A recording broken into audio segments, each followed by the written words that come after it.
Hello viewers, welcome to my channel Shahida की पाठशाला। दोस्तों, आज हम बात करेंगे शिक्षक संदर्शिका के बारे में। भाषा की है, कक्षा 5 की। इसी के हिसाब से हमें अपना कक्षा शिक्षण कार्य किया जाना है।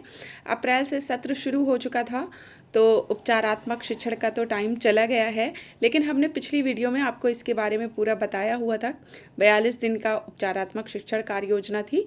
इसके बाद लेसन प्लान जो हमको अब नहीं बनाना है, बल्कि इसी से शिक्षक संदर्शिका के माध्यम से हम देख लेंगे कि किस तरह से हमने पाठ अनुसार कार्य किया जाना है। हमने देखा था पिछली वीडियो में पाठ 1 और पाठ 2 पर चर्चा की थी।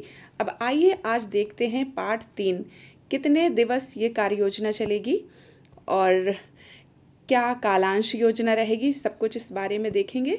अगर वीडियो अच्छी लगे तो आप लाइक कीजिएगा, शेयर कीजिएगा अपने शिक्षक साथियों से, और अगर इस चैनल में नए हैं तो सब्सक्राइब तो ज़रूर कर लीजिएगा, ताकि अगली वीडियो, अगली पाठ योजना आप तक आसानी से पहुंच सके और हमें कैसे क्या कार्य किया जाना है भाषा के बारे में आपको अच्छा लगे तो ज़रूर बताइएगा। अब आप देख लीजिए कि ये जो पाठ है, तीसरा लेसन पे हमें बात करना है। मेरी शिक्षा, ये 7 दिन चलेगा यही पाठ। पहले हमको बड़ी परेशानी होती थी, हम लोग ज़्यादातर क्या करते थे कि 2 ही दिन में लेसन ख़त्म कर दिया।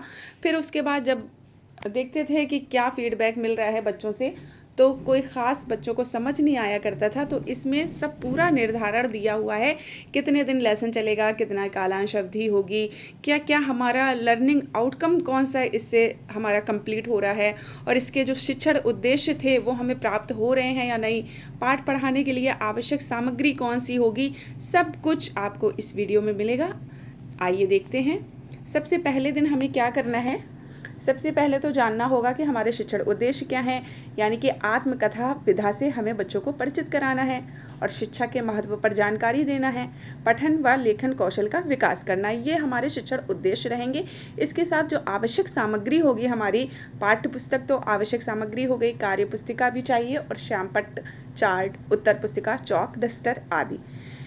इसके बाद शिक्षण प्रारंभ करते हैं। इसके लिए आपको यानी कि हम सभी शिक्षकों को बच्चों को जोड़ना होगा, तो जिसके 5 से 10 मिनट निर्धारित किए गए हैं हमारी शिक्षक संदर्शिका के अनुसार।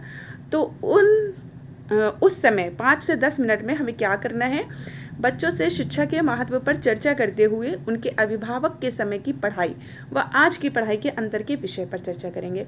बच्चों को किताब में बने चित्रों पर अपनी समझ बताने के लिए प्रेरित करेंगे। ये हमारा शिक्षण प्रारंभ हो गया। अब मेन शिक्षण जो है, शिक्षण के दौरान इसके लिए 20 से 25 मिनट निर्धारित कर दिए गए हैं कि इसमें शिक्षक बच्चों को आत्मकथा विधा से परिचित कराएंगे। आत्मकथा से परिचय कराने के उपरांत पाठ, जो कि पाठ्य पुस्तक में है मेरी शिक्षा, उसका सारांश सुनाएंगे। तत्पश्चात समूह में बच्चों को बैठने के बोलेंगे और इस्तेमाल होने वाले संसाधन पर चर्चा करते हुए उसके विषय में अपनी भाषा में कुछ बिंदु लिखने के लिए प्रेरित करेंगे। तत्पश्चात 23 प्रश्न संख्या जो 23 है, उसके प्रश्न संख्या 4 तुम्हारी कलम से के विषय में चर्चा करते हुए सभी बच्चों की सहभागिता सुनिश्चित करेंगे। ये हमारा शिक्षण का दौरान हो गया। अब जब शिक्षण का समापन करते हैं तो उसको शिक्षण के अंत में हमें 5 से 10 मिनट फिर दिए गए हैं कि छात्रों को कौन सा विषय ज़्यादा पसंद है और क्यों, उसे लिखित रूप में उत्तर पुस्तिका पर करवाएंगे। आकलन एवं कार्य पुस्तिका पर कार्य होगा और शिक्षा की उपयोगिता के बारे में 2 वाक्य लिखने के लिए कहेंगे। तत्पश्चात गृह कार्य देंगे। अब ये हमारे पहले दिवस की कार्य योजना थी। यही लेसन चलेगा, दूसरे दिन भी यही रहेगा और उसका भी आप देख लीजिए क्या हमारे शिक्षण उद्देश्य हैं, शिक्षण के प्रारंभ में हमें क्या करना है, फिर शिक्षण के दौरान हमें क्या करना है, शिक्षण के अंत में क्या कार्य किया जाना है और गृह कार्य दिया जाना है। इसी तरह से तीसरे दिन भी हमारा कार्य होगा कि भाषा कौशल पर समझ बनाना है। तत्पश्चात पठन एवं लेखन कौशल का विकास करना है। फिर शिक्षण के प्रारंभ में बच्चों को दीक्षा ऐप, जिससे ज़रूर उसे दिखाया जाएगा बच्चों को, ताकि उनका जो ज्ञान है वो स्थायी हो सके। वीडियो दिखा देंगे, पुनरावृत्ति अच्छे से हो जाएगी ICT से।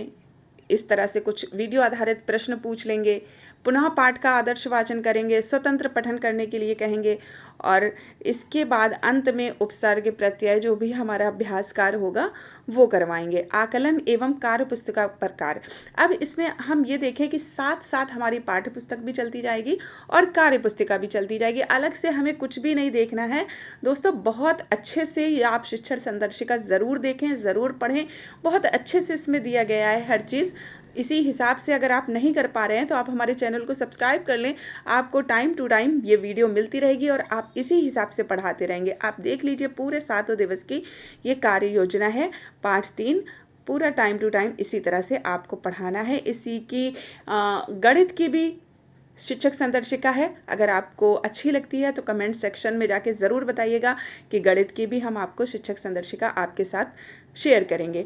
अब लास्ट में 7वें दिन आप ये देखें कि पाठ से संबंधित अपरिचित शब्दों पर समझ बनाना है और पिछले दिवस में किए गए शिक्षण कार्य का दोहराव व आकलन भी करना है। फिर शिक्षण के प्रारंभ में जो भी गृह कार्य का अवलोकन किया है हमने उसके सुधारात्मक सुझाव देंगे, बच्चों को प्रोत्साहित करेंगे। इस तरह से शिक्षण के दौरान अनुच्छेद का प्रस्तुतिकरण करवाएंगे, बच्चों द्वारा अपनी समझ बताएंगे, तो पूरा पाठ स्थायी रूप से बच्चों को आत्मग्रहित हो जाएगा। ये देखिए आज की पहेली, फिर इसके बाद चौथा पार्ट शुरू होता है जो कि हम नेक्स्ट वीडियो में आपके साथ ज़रूर शेयर करेंगे। तब तक के लिए विदा। वीडियो अच्छी लगे तो लाइक कीजिएगा। Thanks for watching.